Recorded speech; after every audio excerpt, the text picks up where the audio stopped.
So Mummy's got to do a YouTube video now, hasn't she? So you've got to go in the kitchen, otherwise you get in the way and try to get involved. And then you knock the camera off, don't you? Hi, it's Frankie from Eyelash Excellence here. So for those of you that are the first time to my channel, please let me quickly tell you a little bit about me. So I'm a lash artist, a lash trainer, a guest speaker and a lash judge in the industry, and this is just one of my many videos that I have on all aspects of lashing, so do go and check those ones out. I also have an amazing lash brand, all sourced by me over the years. I use it on my own clients and I train my students on them. They're all cruelty free, they all conform to strict safety regulations, and we ship across the globe. So if you are looking for an affordable quality brand that actually works, because they've all gone through very strict testing, months and months of testing on real clients, then check out the Eyelash Excellence shop that I'll put a link to below.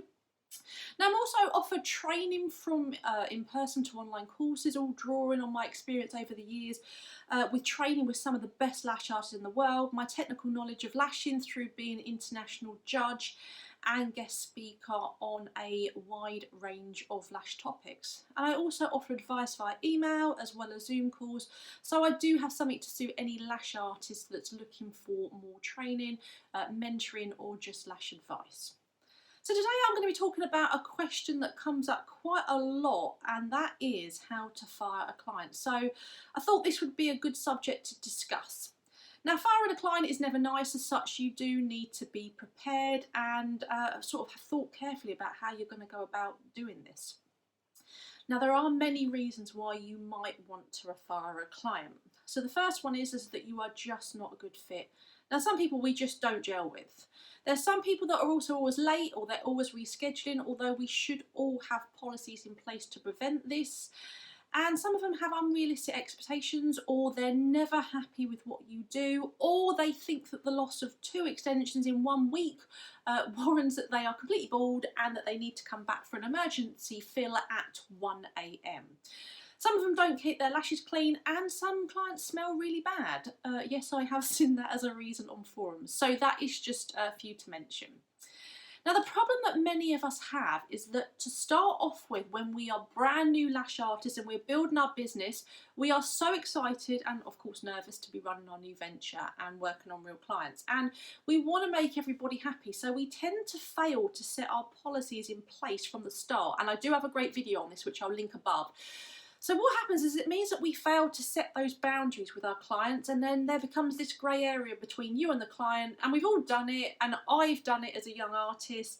And the issue here is that it then makes it really hard to then set boundaries later on. It's a bit like letting your dog get on the sofa all the time, and then one day you tell them no, and then they look at you in complete disgust and confusion. So please, from the get-go, just make that your clients, make sure that your clients understand your policies to prevent this happening in the future. So this leads me on to the correct and thorough client consultation, so that your client is realistic about what they can expect from their lashes. But also you need to be realistic about what you can do on them.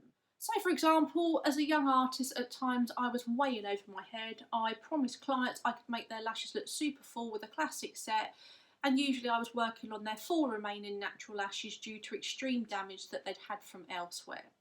So this was totally my bad, and it resulted in some very unhappy clients. Now also ensure that they always understand their aftercare. What happens if they don't keep their lashes clean, or return for their fill on time, or even arrive on time? Like I said, don't forget to watch my video on salon policies where I talk about all of this in super depth.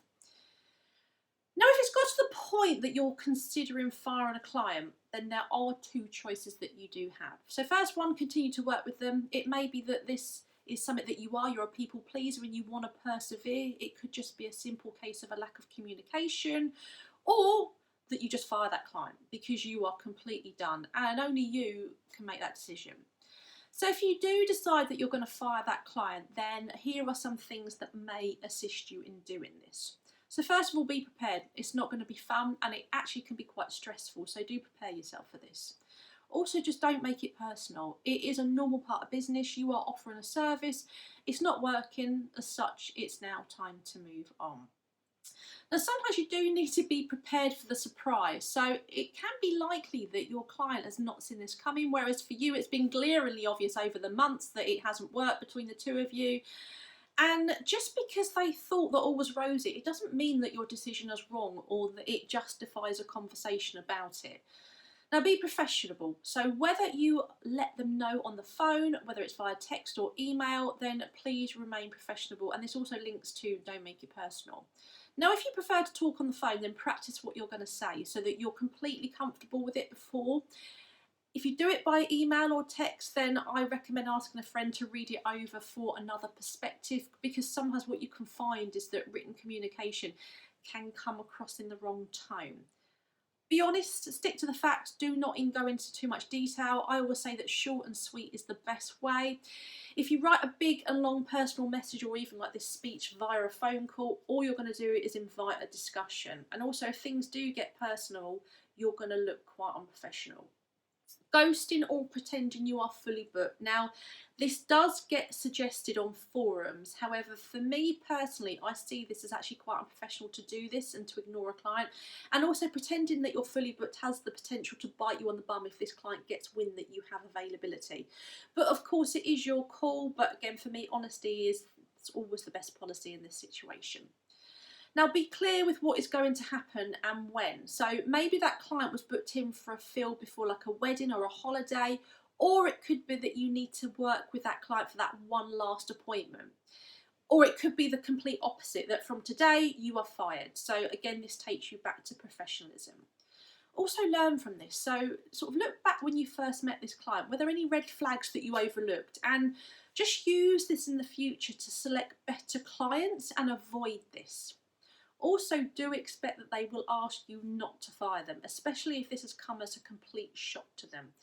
But if it's got to the point where you are firing a client, then just don't allow them to guilt trip you or manipulate you or even blackmail you by saying that they're going to leave a bad review.